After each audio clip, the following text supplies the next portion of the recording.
नमस्कार दोस्तों, स्वागत है आपका इस नए वीडियो में जिसमें हम क्लाउड कंप्यूटिंग और ई कॉमर्स से रिलेटेड टर्म्स की थोड़ी सी जानकारी ले लेंगे, जिससे आपको एग्जाम में क्वेश्चंस को सॉल्व करने में आसानी होगी। बहुत शॉर्ट में रखेंगे ये वीडियो।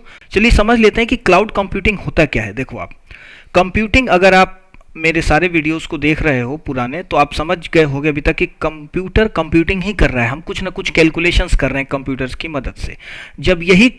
जब आपके पास एक लैपटॉप है, एक पीसी है, एक मोबाइल है, जब आप अपने मोबाइल लैपटॉप पीसी पे कुछ काम कर रहे हैं तो आपने क्या किया, आप लोकल कंप्यूटिंग कर रहे हैं, आप अपने कंप्यूटर पे कर रहे हैं। लेकिन यही काम जब आपको कहाँ करने की सुविधा मिल जाए, ऑनलाइन, इंटरनेट की मदद से ऑनलाइन एक आपको दूसरा कंप्यूटर मिल गया। अब बस इंटरनेट आपको चाहिए और आप सारे काम वहीं ऑनलाइन ही कर पाओ, तो ऐसी व्यवस्था को हम कहते हैं क्लाउड कंप्यूटिंग। यानी कि आप क्लाउड पे कंप्यूटिंग कर रहे हैं। क्लाउड किसको कह रहे हैं हम, देखो आप, हमने क्या किया, बहुत सारे बड़े बड़े कंप्यूटर सर्वर्स जिसको कहते हैं, ऐसे बहुत हाई कैपेसिटी के बना लिए, एक जगह रख दिया, फिर यहाँ भी एक सर्वर बना दिया, ऐसे सर्वर्स का झुंड है ना, ऐसे बना दिया और इनको आपस में जोड़ दिया। फिर इधर भी हमारे पास एक सर्वर्स का झुंड है, ये सर्वर्स हैं, है ना, heavy capacity heavy resourceful computers का एक ग्रुप है और ये सब आपस में जुड़े हुए हैं। और आप यहाँ पर कहीं क्लाइंट है और यहाँ बीच में है कौन, इंटरनेट। इंटरनेट की मदद से ये सब जुड़े हुए हैं, इधर भी इंटरनेट है ना, ये सब आपस में जुड़े हुए हैं इंटरनेट की मदद से।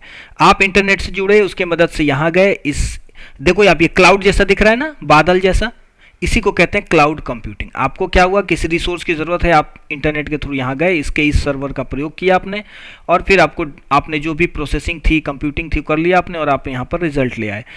तो आपने क्या किया, आप अपने कंप्यूटर की जगह क्या किया, आपने किसी और कंप्यूटर का प्रयोग किया जो किसी क्लाउड पर, यानी कि सर्वर्स के ग्रुप पर अवेलेबल है।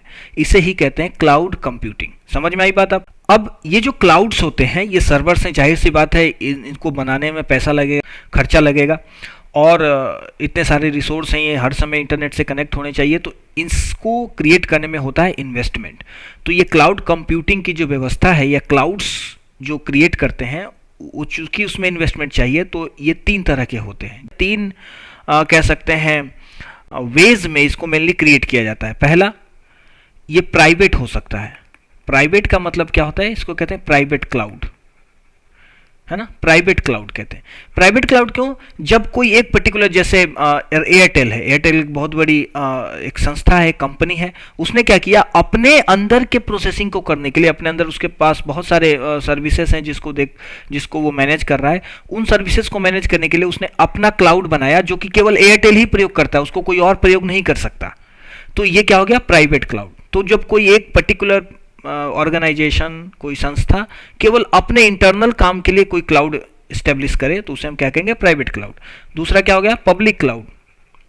पब्लिक क्लाउड क्या होता है, ये ऐसा क्लाउड होता है जिसको आप पैसे देकर यूज कर सकते हो, है ना, पैसे, ये क्लाउड है, उस पर सारी रिसोर्सेज हैं, व्यवस्थाएं, बस आप पैसे दो उसको, जितना उसका पेमेंट का शुल्क है, जितना उतने रखा है उसको दो आप, और रिसोर्सेज यूज़ करिए, क्लाउड का प्रयोग करिए, जैसे AWS, Amazon web services, Google cloud, GC, है ना, माइक्रोसॉफ्ट का एज्यूर है। आप एज्यूर का नाम याद रखना, एज्यूर एक गूगल क्लाउड सिस्टम है, किसका, माइक्रोसॉफ्ट का, MS का, एज्यूर।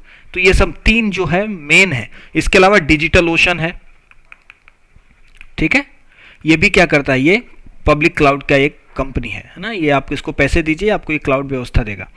तीसरे तरह का एक होता है हाइब्रिड। तो कुछ क्लाउड्स ऐसे भी बनते हैं जिसका कुछ पार्ट आप पब्लिक होता है, उसको कोई भी यूज कर सकता है पैसे पे करके, और कुछ पार्ट पूरी तरह प्राइवेट होता है ना, जिसको केवल वो इंटरनली ही प्रयोग करते हैं।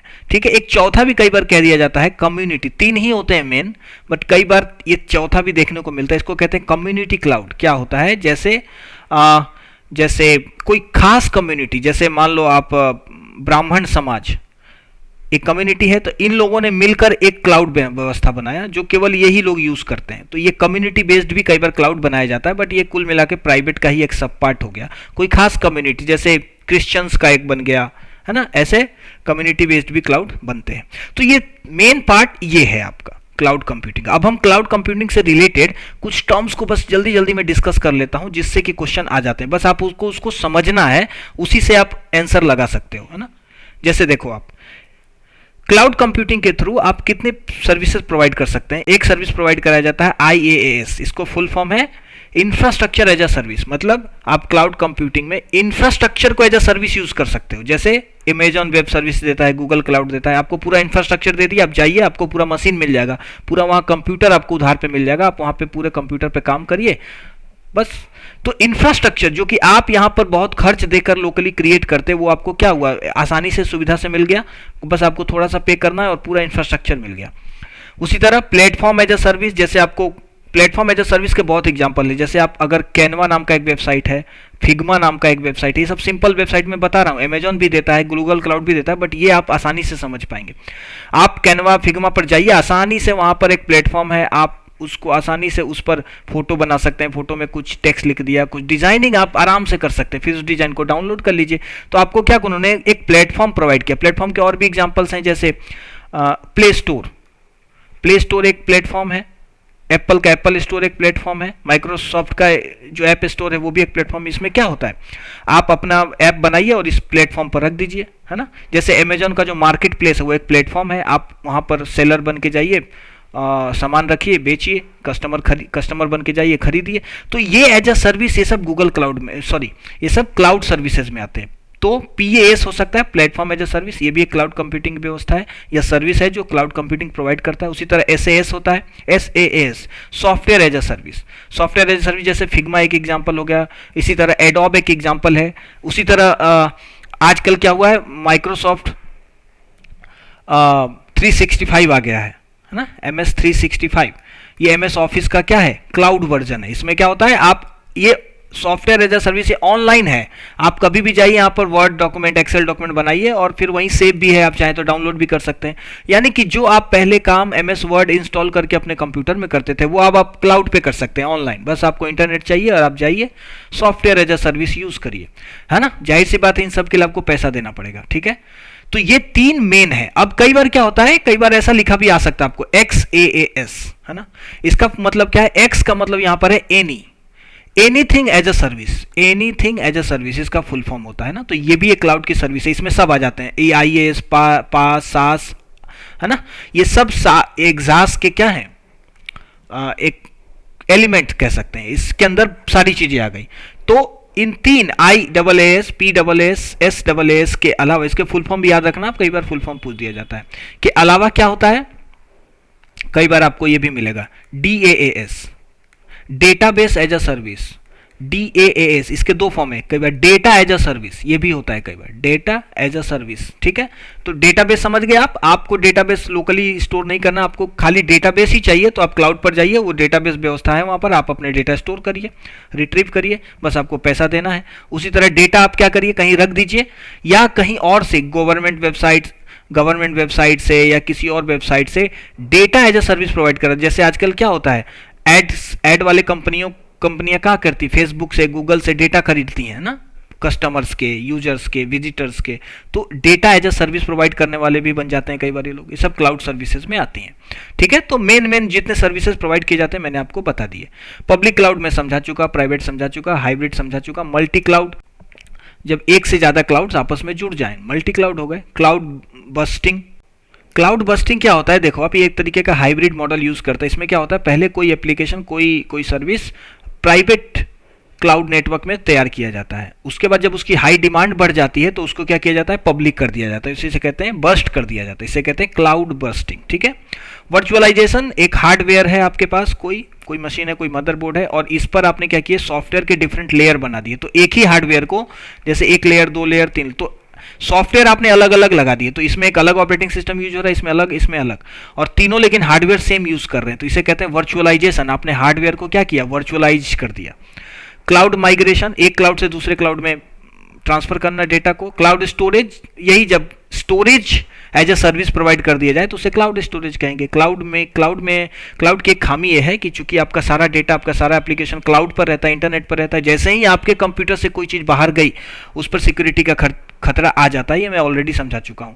तो क्लाउड में सिक्योरिटी के लिए बहुत सारी सर्विसेज रहती हैं, उसे क्लाउड सिक्योरिटी कहते हैं। एज कंप्यूटिंग क्या होता है, आजकल क्या हो रहा है, क्लाउड कंप्यूटिंग को बहुत व्यापक स्तर में फैलाया जा रहा है, ठीक है। तो क्या होता है, जैसे आपके घर के पास आप कोई एप्लीकेशन यूज कर रहे हो तो क्या करते हैं एज कंप्यूटिंग में, यहीं के आपके पास आपके सिटी में कोई डेटा सेंटर है, वहीं से डेटा आपको दे दिया जाएगा। तो क्या होगा, आपका लेटेंसी कम होगा, आपका डेटा आने जाने में जो समय लग रहा था वो कम होगा, आपको तुरंत डेटा मिल जाएगा और यहीं पर वो कंप्यूटिंग सुविधा दे दी गई। आपको कुछ कंप्यूटेशन करना है तो आपको यहीं से इसका आंसर मिल गया। तो इसे कहते हैं एज कंप्यूटिंग। एकदम कोने कोने तक इन्होंने रिसोर्सेज बिठा दिए और आपको जहां डेटा चाहिए वहीं कंप्यूटिंग, जहां आपको कंप्यूटिंग चाहिए वहीं के वहीं एकदम करीब में आपको पहुंचा दिया गया कंप्यूटिंग या क्लाउड की व्यवस्था। इसे कहते हैं एज कंप्यूटिंग। सर्वरलेस कंप्यूटिंग भी एक तरीके की व्यवस्था है, क्लाउड कंप्यूटिंग के अंदर आता है। इसमें क्या होता है कि सर्वर की, आपको डेवलपर को सर्वर की चिंता नहीं करनी होती, उसको बस कोड की चिंता करनी होती, बाकी सारी सर्वर की जो जितनी भी रिक्वायरमेंट है वो मैनेज कर लेता है क्लाउड अपने आप। जाहिर सी बात है, किसी क्लाउड नेटवर्क को चलाने के लिए क्लाउड स्पेशलाइज्ड हमें सॉफ्टवेयर भी चाहिए होगा, तो तो स्टैब्लिश करने वाली संस्थाएं उस तरीके के सॉफ्टवेयर क्रिएट करते हैं। ठीक है, एक और चीज आपको कई बार मिल सकता है, FAAS है ना, तो इससे घबराना नहीं है, इसे कहते हैं फंक्शन एज अ सर्विस। ठीक है, तो इससे घबराना नहीं है। मैंने एग्जांपल भी आपको बता दिया, Microsoft azure, Amazon web services, Google cloud, GC उसको शॉर्ट में कहते हैं, AWS शॉर्ट में कहते हैं अमेजॉन वेब सर्विसेज को, और एज्योर माइक्रोसॉफ्ट के। ये 4 जायंट हैं, अभी सबसे मेन है जो क्लाउड कंप्यूटिंग सर्विसेज प्रोवाइड कर रहे हैं। डिजिटल ओशन भी है, कई बार होस्टिंगर भी है। ठीक है, आपको एक ओवरऑल आइडिया हो गया कि क्लाउड कंप्यूटिंग क्या है। ठीक है, तो मेरे ख्याल से इतना इनफ है। अब थोड़ा ई कॉमर्स को हम देख लेते हैं। ई कॉमर्स आप जानते हैं, ई कॉमर्स में क्या होता है, जब आप इलेक्ट्रॉनिकली या इंटरनेट का प्रयोग करके कॉमर्स करें, व्यापार करें, तो उसे ई कॉमर्स कहते हैं। सीधी सी बात है ना, आप ऑनलाइन शॉपिंग कर रहे हैं, ये सब ई कॉमर्स के अंदर आता है। अब थोड़े से हम ई कॉमर्स से रिलेटेड टर्म्स देख लेते हैं, मैं इस पर ज़्यादा नहीं रुक रहा हूँ, टर्म्स बस समझ लेते हैं, उसी से आपका काम हो जाएगा। ई कॉमर्स 4 तरह के होते हैं। ठीक है, पहला क्या है, B2B, बिजनेस टू बिजनेस। इसमें क्या होता है, एक बिजनेसमैन दूसरे बिजनेस या एक बिजनेस करने वाला आदमी दूसरे बिजनेस करने वाले आदमी से डील करता है। ठीक है, तो इसमें क्या होता है, इसमें देख जैसे प्रोक्यूरमेंट मतलब क्या हुआ, जैसे कोई प्रोजेक्ट है, जैसे बहुत बड़ा रोड बनाना है ना, तो उस प्रोजेक्ट को हमने क्या किया, ये प्रोजेक्ट बनवाने वाला भी एक बिजनेस पर्सन है जो बनवाएगा, क्योंकि ये प्रोजेक्ट बड़े बड़े लेता है। और फिर इसने क्या किया, यहाँ पर एक प्लेटफॉर्म पर इसने क्या किया, सबको कहा कि आप अपने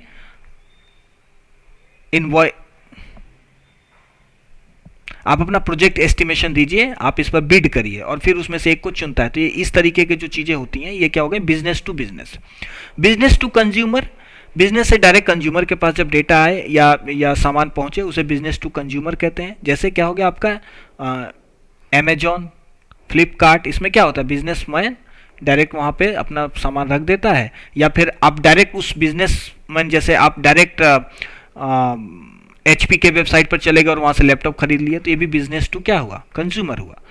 उसके बाद कस्टमर टू कस्टमर या कंज्यूमर टू कंज्यूमर, तो कंज्यूमर टू कंज्यूमर में क्या हुआ, कंज्यूमर ही कंज्यूमर को बेच रहा है सामान। ठीक है, कैसे, कंज्यूमर ने कुछ सामान खरीदा था पहले कहीं से, उसको यूज किया, अब इसको नहीं है जरूरत, तो इसने दूसरे कंज्यूमर को बेच दिया जिसको जरूरत है। इसको कैसे, OLX आपने नाम सुना होगा, है ना, eBay आपने नाम सुना होगा, इसमें आप अपनी ओल्ड चीजें बेच सकते हैं। तो ये कंज्यूमर टू कंज्यूमर हो गया।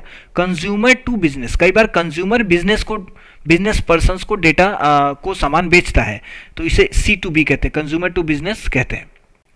कंज्यूमर टू बिजनेस आप ऐसे समझ सकते हैं, जैसे freelance.com एक वेबसाइट है ना, fever.com एक वेबसाइट है। इसमें क्या होता है, यहाँ पर ऐसे वेबसाइट पर जो कंज्यूमर है, यानी कि जो डेवलपर्स हैं, वो क्या करते हैं, अपनी चीज़ें यहाँ पर रख देते हैं, मतलब कि मेरे अंदर ये एबिलिटी है, मैं ये काम कर सकता हूँ, ऐसा रख देते हैं, और फिर उसको बिजनेस पर्सन जिनको इसकी ज़रूरत है वो यहाँ से इनको हायर करते हैं, ले जाते हैं। जैसे आजकल कई जगह से आप क्या कर सकते हैं, आप कई वेबसाइट्स ऐसे हैं जहाँ से आप घर की सफाई करने वाले को हायर कर सकते हैं, है ना, कार धोने वाले को हायर कर सकते हैं। तो क्या हुआ, कंज्यूमर टू बिजनेस हुआ। ठीक है, पेमेंट गेटवे, पेमेंट गेटवे आपको मालूम है, जो ई कॉमर्स की वेबसाइट होती है, वहाँ उसके और पेमेंट करने वाला जो बैंक होता है उसके बीच में जो कनेक्टिविटी प्रोवाइड करता है उसे कहते हैं पेमेंट गेटवे, सिक्योरली। ठीक है, शॉपिंग कार्ट आपको मालूम है, हर ई कॉमर्स वेबसाइट पर एक शॉपिंग कार्ट होता है, जिसमें आप कार्ट, जैसे आप नॉर्मल मॉल में जाके एक कार्ट होता है आपका गाड़ी, उसमें सामान रख लेते हो, बाद में एक साथ बिलिंग करते हो, उसी तरह ऑनलाइन शॉपिंग कार्ट होता है जिसमें आप प्रोडक्ट को ऐड करते जाते हैं, बाद में एक ही साथ क्या कर लेते हैं, चेकआउट। तो एकदम जो फाइनली शिपिंग एड्रेस और पेमेंट करने का जो स्टेप होता है उसे कहते हैं चेकआउट प्रोसेस। आप शॉपिंग कार्ट से आप कहाँ चले गए, आप चेकआउट प्रोसेस पर। कन्वर्जन रेट क्या होता है, देखो आप ई कॉमर्स के टर्म में, ये बहुत इंपॉर्टेंट है कन्वर्जन रेट। मान लो आप ई कॉमर्स की एक वेबसाइट है, वहाँ पर 50 कस्टमर या 50 विजिटर आते हैं। विजिटर मतलब जो आए, यहाँ देखा उन्होंने प्रोडक्ट को, विजिट किया, बहुत सारे प्रोडक्ट देखा। अब इन 50 में से कितनों ने एक्चुअली में सामान खरीदा, या जो भी इस वेबसाइट का टारगेट था, जो भी इस पेज का टारगेट था, उस टारगेट को कितने लोगों ने पूरा कर लिया, है ना। तो मान लो 50 में से 10 लोगों ने ही सामान खरीदा एक्चुअली, बाकी 40 लोग बस आके देख के चले गए। तो इसको हम कहते हैं कन्वर्जन रेट, 10/50 जितना हुआ, कन्वर्ट हुआ पूरी तरह, और टोटल कितने आए ना, तो ये रेट हो जाएगा एक तरीके से, ठीक है। इसे कहते हैं कन्वर्जन रेट। एबेंडन्ड कार्ट क्या होता है, कई बार हम लोग जाते हैं ऐड टू कार्ट करते हैं और भूल जाते हैं, उसे क्या कहते हैं, एबेंडन्ड कार्ट। मतलब एबेंडन्ड कार्ट का मतलब है कि आपने कार्ट में, किसी ने कार्ट में कोई प्रोडक्ट ऐड किया और भूल गया, वो परचेस नहीं हुआ एक्चुअली, तो ऐसे को हम एबेंडन्ड कार्ट कहते हैं। ई कॉमर्स वाले वेबसाइट ऐसे सिचुएशंस को हैंडल करना चाहते हैं, मतलब ये उनके लिए खराब स्थिति है, तो वो क्या करते हैं, जैसे ही आपने कार्ट में कुछ सामान ऐड किया और आपने छोड़ दिया, तो फिर वो बार बार आपको मैसेज करेंगे, मेल करेंगे कि आपने कार्ट में ऐड किया था, इसको बाय करिए, ऐसा। ओमनी चैनल रिटेलिंग का मतलब है जब आप सभी तरीकों से रिटेल करें या बेचें, तो उसे ओमनी चैनल रिटेलिंग कहते हैं। ड्रॉप शिपिंग क्या कहते हैं, जब आप क्या करें, आपके पास कोई स्टॉक नहीं है, आपने क्या किया, बस कहीं ई कॉमर्स से कोई सामान बेचा, और जब आपके पास ऑर्डर आया तो आपने उसकी कंपनी को दे दिया कि लो ये ऑर्डर आया, आप यहाँ से शिप कर दो, इसे कहते हैं ड्रॉप शिपिंग। डिजिटल वैलेट आप जानते हो, कई वेबसाइट्स आपको ऑनलाइन ही वैलेट का प्रोवाइड करती है सुविधा, आप इसमें पैसे ऐड कर सकते हो, यहीं से पे कर सकते हो, वो डिजिटल वैलेट हो गया। एफिलिएट मार्केटिंग, आप किस रेफरल की व्यवस्था होती है, रेफरल लिंक आप अपने दोस्त को दो तो आपको 30 रुपये फायदा होगा, इस तरीके की आपने चीज़ें देखी होंगी, है ना। यहाँ पर क्लिक करो तो यहाँ से जाओ तो वहाँ पे आपको 50 रुपये का फायदा होगा, इस तरीके की चीज़ें एफिलिएट मार्केटिंग कहलाती है, ठीक है। पे पर क्लिक एडवर्टाइजमेंट, कई बार एडवर्टाइजमेंट के लिए कंपनियाँ ये भी यूज़ करती हैं, आप कोई चीज़ वो दे देती हैं, वहाँ पर आप जितने क्लिक करोगे उस हिसाब से क्या होगा, आपको कोई लिंक दे देंगी और आप वो लिंक अपने यूजर्स, अपने कम्युनिटी में बांट दो, दोस्तों में बांट दो, और जितने क्लिक होंगे उस पर उस हिसाब से आपको पैसा मिलेगा। तो इससे एडवर्टाइजमेंट होता है कंपनियों का। एसईओ, सर्च इंजन ऑप्टिमाइजेशन का क्या मतलब है, आपका पेज सर्च इंजन के, आपका वेबसाइट सर्च इंजन के रिजल्ट पेज में ज़्यादा से ज़्यादा दिखे, इसे कहते हैं सर्च इंजन ऑप्टिमाइजेशन। तो हर ई कॉमर्स कंपनी ये चाहती है कि जब भी गूगल में कोई चीज़, कोई प्रोडक्ट सर्च हो तो उनकी वेबसाइट पहले आ जाए। तो इस तरह की, इसको करने के लिए हमें क्या करना पड़ता है, सर्च इंजन ऑप्टिमाइजेशन। अपने वेब पेज को इस तरीके से बनाया जाता है ताकि गूगल और दूसरी सर्च कंपनियां, सर्च वेबसाइट्स आपके वेबसाइट को या उस पेज को हायर रैंकिंग दें और हायर लेवल पे दिखाएं। तो ये कुछ टर्म्स थे ई कॉमर्स से रिलेटेड। आई होप कि इतने से आपका काम हो जाएगा इस एग्जाम के लिए। तो चलिए, ऑल द बेस्ट आपको एग्जाम के लिए, तैयारी करते रहिए, पढ़ते रहिए, मस्त रहिए, और मिलते हैं नए किसी वीडियो में। तब तक के लिए थैंक यू।